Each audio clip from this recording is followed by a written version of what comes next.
Page 135. Activity 4. Taking Notes. Part 1. Good afternoon, class.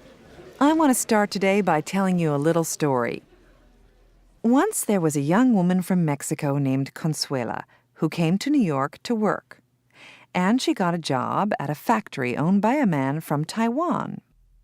One day, when Consuela came to work, her Taiwanese boss handed her a red envelope. She looked inside and saw $50. And what do you think she did? She became very upset and threw the envelope back at him. Of course, her boss was totally shocked. Can you guess why? Well, he had given her the red envelope and the money because it was the Chinese New Year. And on the Chinese New Year, it's traditional to give money to young single people for good luck. But Consuela didn't know about this Chinese custom. She thought her boss was asking her for sex. Naturally, she was very insulted and refused to take the money. Now, what does this story show us? What's the point? Yes? It shows that an action can have totally opposite meanings in different cultures. Like in this case, the boss thought he was being generous, but Consuela was insulted. Exactly. Every culture has its own rules for appropriate and inappropriate behavior. And serious misunderstandings, like the one with Consuela and her boss, can occur if we don't know other people's cultural rules. To illustrate this point, I'd like to offer some examples from 4 areas. First, the way people greet each other in different cultures. Second, the way they use names and titles. Third, the way people eat. And finally, the way they exchange gifts. All right?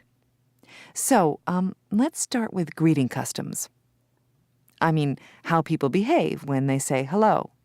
First of all, I'm sure you know that in the United States, greetings often involve some sort of touching, such as a handshake, a hug, or a kiss if the people know each other very well. And most Western countries are similar to the United States in this way.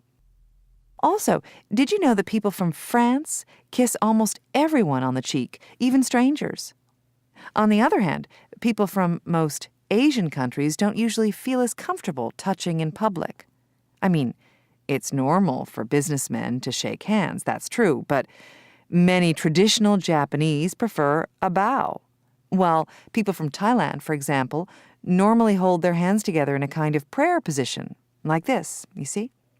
So, imagine what would happen if an American was invited to someone's home in Japan or Thailand, and he or she tried to hug the host.